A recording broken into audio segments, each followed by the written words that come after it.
ادھر بڑا انقلابی کے طور پر پیش کیا، کروڑوں روپے کی اشتہاری کمپین چلا دی، پاکستان کو نواز دو، اور پاکستان کو نواز نہیں ملا، شہباز مل گیا، وہ بھی زبردستی قسم کا۔ اور ایم کیو ایم کو بھی مطلب جس طریقے سے وہ حافظ نعیم صاحب نے جس طرح کہا کہ فارم 45 کی بیس کے اوپر ہم نے انالیسس کیا ہے، تو کراچی کے اندر جماعت اسلامی دوسرے نمبر پہ ہے 6 لاکھ ووٹ لے کر، پی ٹی آئی جو 11 lakh plus vote, 10 lakh plus کے ساتھ ووٹ ٹاپ کر رہی ہے۔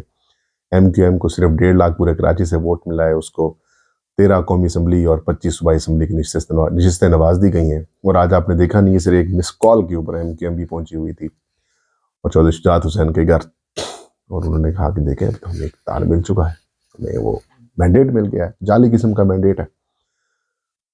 خیر، یہ بڑی افسوسناک قسم کی صورتحال ہے کہ 2024 میں لوگوں کے سامنے ڈیجیٹل میڈیا کے دور کے ہوتے ہوئے، سوشل میڈیا کا دور ہوتے ہوئے، سب کے سامنے اس طریقے سے مینڈیٹ چوری کیا گیا ہے اور کوئی پوچھنے والا بھی نہیں ہے۔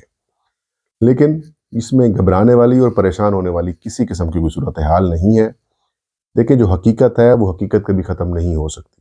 اب مسلم لیگ نون کے اندر سے بڑی چیخ و پکار جاری ہے، پریشانی جاری ہے، 2 حصے ہو چکے ہیں۔ کئی مسلم لیگ نون کے جو لوگ ہیں، جو سپورٹرز حامی ہیں، وہ اب نفرت کرنے لگ گئے ہیں اس سارے سچویشن سے، سارے سیٹ اپ سے۔ کئی سینئر رہنما جو ہیں وہ نواز شریف کے بیک فٹ کے اوپر ہونے پہ بہت پریشان ہیں، وہ کہہ رہے ہیں کہ دیکھیں یہ کیا ہو گیا ہے۔ کئی لوگ پارٹی چھوڑنے کے اوپر آئے ہوئے ہیں، اور یہ جو شہباز شریف صاحب کو وزیر اعظم بنا کے روزداری کے ساتھ اتحاد کر کے والی جو کہانی سامنے آئی، اس نے بڑا مایوس کیا ہے۔ لیکن میں آپ کو ایک بات بڑی تسلی اور گارنٹی سے کہہ رہا ہوں کہ ناظرین، جس قسم کا مینڈیٹ پی ٹی آئی کو ملا ہے اور جس طریقے سے تحریک انصاف اب اگلے سٹیج کی طرف جا رہی ہے، ان سے یہ حکومت نہیں چلنے والی۔ میں گارنٹی سے یہ کہہ رہا ہوں، اگلے 6 سے 8 مہینے کے اندر یہ حکومت جو ہے وہ اپنے پاؤں کے اوپر کھڑی نہیں ہو سکے گی۔ بہت مشکلات کا ان کو سامنا کرنا پڑے گا، بالخصوص اگلے 3 سے 4 مہینے کے اندر بہت ساری جو ان کی نشستیں ہیں یہ ان سے چھن جائیں گی، کیونکہ الیکشن کمیشن آف پاکستان جس طریقے سے ناانصافی اور جس طرح بغض کے اوپر فیصلے کرتا ہوا آیا ہے اور آگے بھی کرتا رہے گا، چیف الیکشن کمشنر سکندر سلطان راجہ صاحب کے ہوتے ہوئے کسی خیر کی توقع تو نہیں ہے۔ لیکن جب عدالتوں کے اندر یہ معاملات جائیں گے، اور بالخصوص جب ایپلیٹ ٹریبیونل ہائی کورٹ کے ججز کے اوپر مشتمل ہوں گے، اور اللہ نہ کرے کہ ہائی کورٹ کے ریٹائرڈ ججز لگا دیے جائیں، کہیں ایسا نہ ہو کہ ایسے ہو جائے، اگر ایسا ہوتا ہے تو پھر ایشوز ہوں گے، لیکن پھر بھی ایک آخری در ہوگا سپریم کورٹ والا۔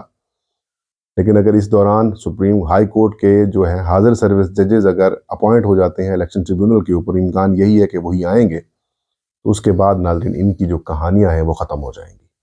یہ آپ کو روزانہ کی بنیاد کے اوپر ڈی سیٹ ہوتے ہوئے دکھائی دیں گے، یہ ہوتا ہوا دکھائی دے گا، اور اس کے بعد ایک بڑی خوفناک قسم کی جو صورتحال ہے وہ میں یہ سمجھ رہا ہوں کہ جماعت اسلامی اور MWM کے ساتھ اتحاد کرنے کے بعد جو ایک لاوا بلوچستان اور اسلام میں پک رہا ہے، جو مینڈیٹ چرانے والا لاوا پک رہا ہے، وہ ان کو لے ڈوبے گا، اور ایک خوفناک قسم کی جو تحریک ہے وہ جنم لینے والی ہے۔ اور اوپر سے تحریک انصاف نے علی امین گنڈاپور جیسے عمران خان صاحب کے وفادار ساتھی کو نامینیٹ کر دیا ہے CM خیبر پختونخوا کے لیے، جو ایک تحریک انصاف کو ایک سیف ہاؤس مل گیا ہے خیبر پختونخوا میں، کی صورت میں ان کی جو سپاہی حکومت ہے اس کی شکل میں ایک سیف ہاؤس مل چکا ہے، اور وہ یہ سیف ہاؤس تحریک انصاف کو دوبارہ جو ایک سسٹم سے، ایک پاور کوریڈور سے باہر ہوئی ہے PTI، اس کو واپس لانے کے لیے، اور بالخصوص جو عمران خان صاحب کی تحریک ہے حقیقی آزادی کی، اس کو پوٹینشل کرنے کے لیے، اس کو توانا کرنے کے لیے یہ بہت ضروری ہے۔ یہاں پر میں سمجھتا ہوں کہ تحریک انصاف کو اب کسی صورت بھی قومی اسمبلی سے یا پھر صوبائی اسمبلیوں سے ریزائن کرنے کی ہرگز ضرورت نہیں ہے۔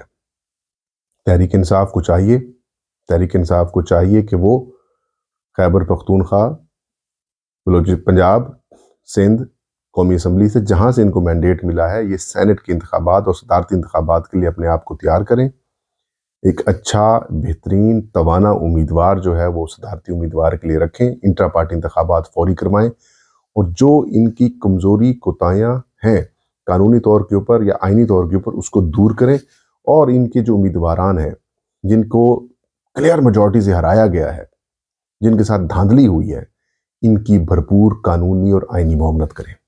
ان تمام امیدواروں کو سپورٹ کریں تاکہ یہ اپنے کیسز جو ٹریبیونلز کے اندر ہیں وہ جا کے لڑیں.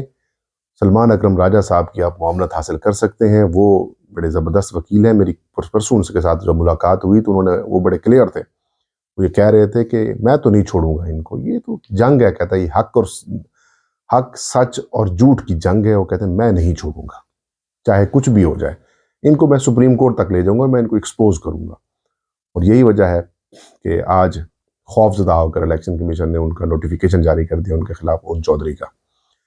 تو ایک انٹرسٹنگ فیز شروع ہو چکا ہے ناظرین, اور میں یہ سمجھتا ہوں کہ نواز شریف صاحب جو ہیں وہ فارغ ہو چکے ہیں.